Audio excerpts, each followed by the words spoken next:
जय श्री कृष्ण। श्लोक नंबर 8। मुझे कोई ऐसा साधन नहीं दिखता जो मेरी इंद्रियों को सुखाने वाला इस शोक को दूर कर सके। स्वर्ग पर देवताओं के आधिपत्य की तरह इस धन धान्य संपन्न सारी पृथ्वी पर निष्कंटक राज्य प्राप्त करके भी मैं इस शोक को दूर नहीं कर सकूंगा। अर्जुन कह रहा है भी चाहे सारी धरती छड्डो, जे मैनू स्वर्ग का सुख भी मिल जे ਤਾਂ भी मेरा ये दुख अपने भाइयों ਨੂੰ मारन का जो दुख मैनू लगूगा ਉਹਦਾ हल मैं किवें करूंगा। अर्जुन धर्म तथा सदाचार के नियमों पर आधारित अनेक तर्क प्रस्तुत करता है, किंतु ऐसा प्रतीत होता है कि वह अपने गुरु भगवान श्री कृष्ण की सहायता के बिना अपनी असली समस्या को हल नहीं कर पा रहा। वह समझ गया था कि उसका तथाकथित ज्ञान उसकी उन समस्याओं को दूर करने में व्यर्थ है जो उसके सारे शरीर को सुखाए दे रही है। उसे इन उलझनों को भगवान कृष्ण जैसे आध्यात्मिक गुरु की सहायता के बिना हल कर पाना असंभव लग रहा है। शैक्षिक ज्ञान, विद्वता, उच्च पद, ये सब जीवन की समस्याओं को हल करने में व्यर्थ है। यदि कोई इसमें सहायता कर सकता है तो वह है एकमात्र गुरु।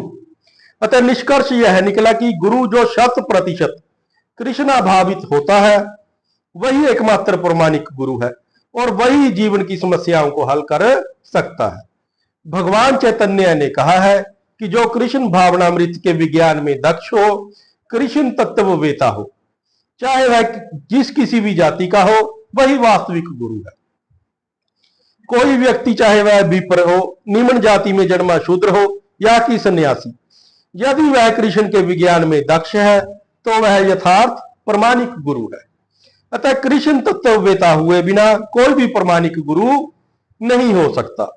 वैदिक साहित्य में भी कहा गया है, विद्वान ब्राह्मण भले ही वह संपूर्ण वैदिक ज्ञान में प्रांगत क्यों ना हो, यदि वह वैष्णव नहीं है तो या कृष्ण भावनामृत में दक्ष नहीं है तो वह गुरु बनने का पात्र नहीं है। किंतु शूद्र यदि वह वैष्णव या कृष्ण भक्त है तो गुरु बन सकता है। संसार की समस्याएं जन्म, जरा, व्याधि तथा मृत्यु की निवृत्ति धन संचय तथा आर्थिक विकास से संभव नहीं है। विश्व के विभिन्न विभागों में ऐसे राज्य हैं जो जीवन की सारी सुविधाओं से तथा संपत्ति एवं आर्थिक विकास से पूरित है, किंतु फिर भी उनके सांसारिक जीवन की समस्याएं ज्यों की त्यों बनी हुई हैं। वे विभिन्न साधनों से शांति खोजते हैं, किंतु वास्तविक सुख उन्हें तभी मिल पाता है जब वे कृष्ण भावनामृत से युक्त कृष्ण के प्रमाणिक प्रतिनिधि के माध्यम से कृष्ण अथवा कृष्ण तत्वपूर्वक भगवत गीता या श्रीमद् भागवत के परामर्श को ग्रहण करते हैं। यदि आर्थिक विकास तथा भौतिक सुख किसी के पारिवारिक, सामाजिक, राष्ट्रीय या अंतरराष्ट्रीय अव्यवस्था से उत्पन्न हुए शोकों को दूर कर पाते तो अर्जुन यह न कहता कि पृथ्वी का सारा राज्य या स्वर्गलोक में देवताओं की सर्वोच्चता भी उसके शोकों को दूर नहीं कर सकती। इसलिए उसने कृष्ण भावनामृत का ही आश्रय ग्रहण किया और यह शांति तथा समस्ता का उचित मार्ग भी है। आर्थिक विकास या विश्व आधिपत्य प्राकृतिक प्रलय द्वारा किसी भी सन समाप्त हो सकता है। चाहे जिन्ना मर्जी धन समाप्त इकट्ठा कर लिए, मृत्यु के समय कुछ भी नाल नहीं जाता। प्राकृतिक प्रलय के समय सब कुछ नष्ट हो जाता है। इस करके जी वास्तविक शांति है वो श्री कृष्ण की शरण ग्रहण करने तो बाद ही हासिल की जा सकती है। यहां तक कि चंद्रलोक जैसे उच्च लोकों की यात्रा भी, जिसके लिए मनुष्य प्रयत्नशील है, एक झटके में समाप्त हो सकती है, क्योंकि चंद्रलोक आप ही नाशवान है। सृष्टि के अंत च चंद्रलोक ही खत्म हो जाता है। भगवत गीता इसकी पुष्टि करती है। जब पुण्य कर्मों के फल समाप्त हो जाते हैं तो मनुष्य सुख के शिखर से जीवन के निम्नतम स्तर पर आ गिरता है। इस तरह से विश्व के अनेक राजनीतिज्ञों का पतन हुआ है। ऐसा अधपतन शोक का कारण बनता है। अतः यदि हम सदा के लिए शोक का निर्वाण चाहते हैं तो हमें कृष्ण की शरण ग्रहण करनी होगी, जिस तरह अर्जुन ने की। अर्जुन ने कृष्ण से प्रार्थना की कि वे उसकी समस्याओं का निश्चित समाधान कर दे, और यह कृष्ण भावनामृत की विधि है।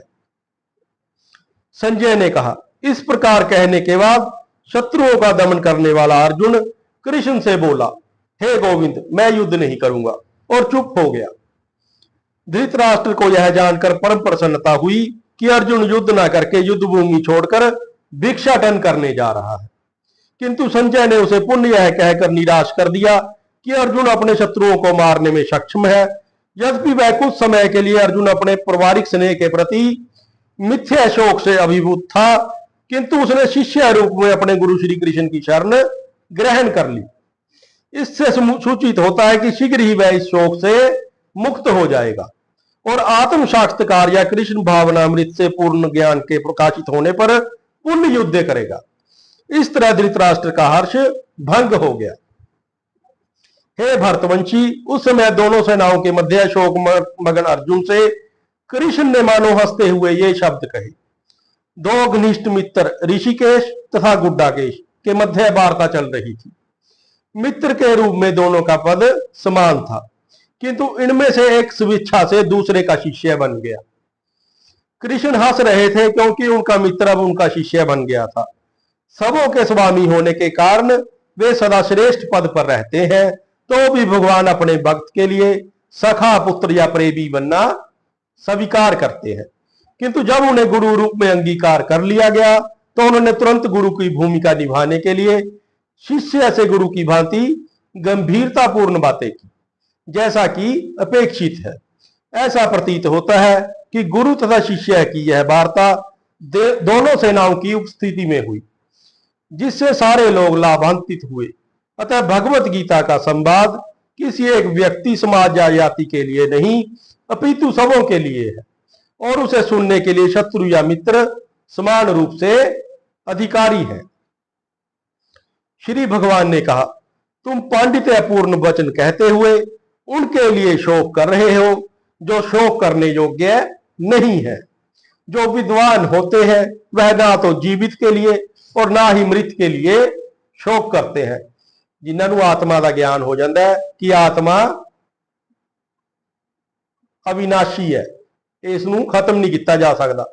शरीर का खत्म होना लाजमी है, एक निश्चित समय तो बाद इन्हें नवा जन्म लेना ही है, तो फिर वह शोक नहीं मनाता। भगवान ने तत्काल गुरु का पद संभाला और अपने शिष्य को अप्रत्यक्ष मूर्ख कहकर डांटा। उन्होंने कहा, तुम विद्वान की तरह बातें तो करते हो, किंतु तुम यह नहीं जानते कि जो विद्वान होता है, अर्थात जो यह जानता है कि शरीर तथा आत्मा क्या है, या किसी भी अवस्था में शरीर के लिए, चाहे वह जीवित हो या मृत, शोक नहीं करता। अगले अध्यायों में यह स्पष्ट हो जाएगा कि ज्ञान का अर्थ शरीर तथा आत्मा एवं इन दोनों के नियामक को जानना है। अर्जुन का तर्क था कि राजनीति या समाज नीति की अपेक्षा धर्म को अधिक महत्व मिलना चाहिए, किंतु उसे यह ज्ञात न था कि पदार्थ, आत्मा तथा परमेश्वर का ज्ञान धार्मिक सूत्रों से भी अधिक महत्वपूर्ण है।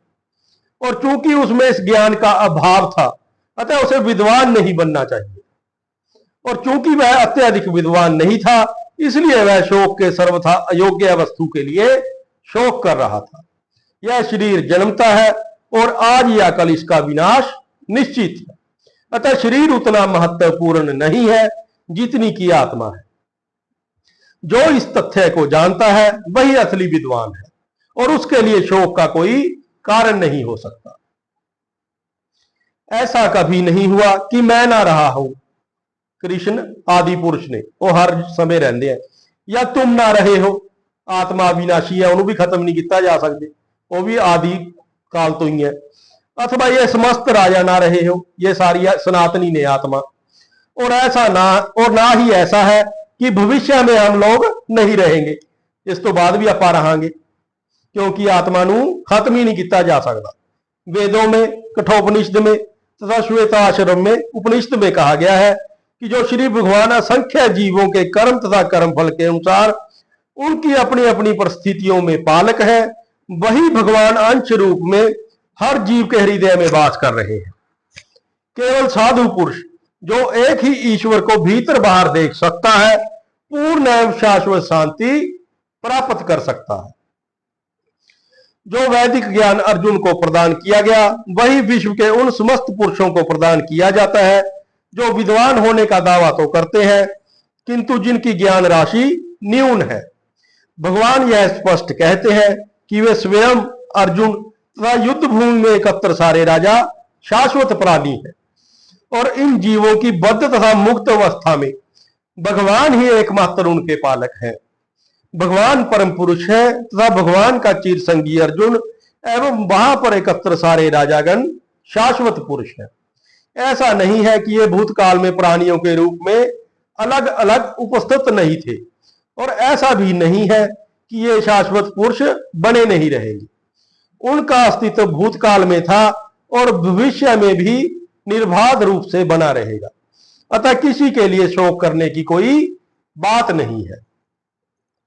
यह मायावादी सिद्धांत कि मुक्ति के बाद आत्मा माया के आवरण से पृथक होकर निराकार ब्रह्मा में लीन हो जाएगा और अपना अस्तित्व खो देगा, यहां पर परम अधिकारी भगवान कृष्ण द्वारा इसकी पुष्टि नहीं हो पाती। ना ही इस सिद्धांत का समर्थन हो पाता है कि बद्ध अवस्था में ही अस्तित्व का चिंतन करते हैं। यहां पर कृष्ण स्पष्ट कहते हैं कि भगवान तथा अन्यों का अस्तित्व भविष्य में भी अक्षुण्ण रहेगा, जिसकी पुष्टि उपनिषदों द्वारा भी हुई है। कृष्ण का यह कथन प्रमाणिक है क्योंकि कृष्ण मायावश नहीं है। यदि अस्तित्व तथ्य ना होता तो फिर कृष्ण इतना बल देते क्यों, और वह भी भविष्य के लिए। यदि आत्मा ते शरीर इक्को ही हुंदे, अलग अलग ना हुंदे, तां फिर वो आत्मा ते इन्ना जोर क्यों दिंदे, शरीर नूं इन्ना महत्वपूर्ण ना मनदे। मायावादी यह तर्क कर सकते हैं कि कृष्ण द्वारा कथित अस्तित्व आध्यात्मिक ना होकर भौतिक है। यदि हम इस तर्क को कि अस्तित्व भौतिक होता है स्वीकार कर भी लें तो फिर कोई कृष्ण के अस्तित्व को किस तरह पहचानेगा, क्योंकि कृष्ण भूतकाल में भी अपने अस्तित्व की पुष्टि करते हैं और भविष्य में भी अपने अस्तित्व की पुष्टि करते हैं। उन्होंने अपने अस्तित्व की पुष्टि कई प्रकार से की है और निराकार ब्रह्मा उनके अधीन घोषित किया जा चुका है। कृष्ण सदा सर्वदा अपना अस्तित्व बनाए रहे हैं। यदि उन्हें सामान्य चेतना वाला सामान्य व्यक्ति के रूप में माना जाता है तो प्रमाणिक शास्त्र के रूप में उनकी भगवत गीता की कोई महत्ता नहीं होगी। एक सामान्य व्यक्ति मनुष्य के 4 अवगुणों के कारण श्रवण करने योग्य शिक्षा देने में असमर्थ रहता है। गीता ऐसा साहित्य से ऊपर है, कोई भी संसारी ग्रंथ गीता की तुलना नहीं कर सकता। श्री कृष्ण को सामान्य व्यक्ति मान लेने पर गीता की सारी महत्ता जाती रहती है।